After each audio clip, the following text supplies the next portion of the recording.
place, like, you know, the whole suspension thing is down, but violent assaults are up in CMS. Like, so you suspending less people, but more people are getting away with crazy shit. Like these kids, young men and women, man, they up there bringing weapons to school, bringing shit that, you know, it might be a fight, and they come at it back in your class the next day. Like no peer mediation, nobody to talk to. I'm just right here again, doing the same shit I was. And how can you really teach? You care about standardized test scores, and the fight just happened, and you right back in the class. Like, bro, I can't teach like that. No, and they still angry. And you mad at me for my scores being low.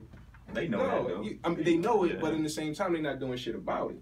You know what I mean? And that's, you know, like I work in one of the rough. I always worked in Title I schools. I don't know what, like I don't know what it's like to teach students who just sitting there doing their work. I don't know. Like, I don't even know if I have enough concept that's for that. That's what you're needed, especially black men. Black men, it's so few and far between. Right, but one it should be. You know, you really have to. If I was anywhere else in the country, man, I would be getting paid a lot more for what I'm doing, especially what I bring to as far as like the HipHop University stuff. Man, these schools, they'd rather spend money on the outside. I'm teaching doctoral, like I said, doctoral students on how to implement this at UNCC. And CMS won't even look into this to be a professional development for CMS students. Like, you know what I'm saying? Like, that don't make sense. That don't make sense. And so right now we're trying to develop a conference, you know, with Profound Gentlemen, which is an organization that teaches involves more African-American males in the classroom.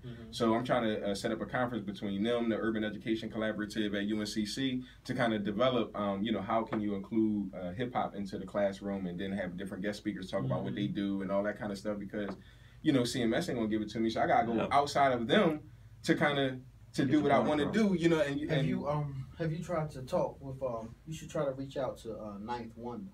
Yeah, I've tried, but I got a link to him too. But I want to have all my ducks in a row when I, you know, so when I actually you know, he teaches something like that in Duke, I do believe. Right. Well, I know he teaches like more hip hop education, more hip hop education, not how to incorporate hip hop in education though. Like his is more so like, you know, the history of hip hop type thing. You know what I mean? Mine would be like how to use hip hop in the classroom. Like what I do on a daily basis kind of is incorporate, you know, whether it's a rapper. Like I got a whole spiel and a whole PowerPoint and presentation for it and all that kind of stuff, man. But it's just like, you know, when I'm teaching in front of the class, man, you know, we might break it for the English teacher. Like Reginald LaRoche is a teacher I work closely with. Well, actually, he's the co-founder of HipHop University too. But he breaks down Kendrick Lamar lyrics, and we talk about you know, onomatopoeias and you know, just different things. And then with math, I might break down a record contract and see, you know, these artists that you think are rich that sign these 360 deals and only getting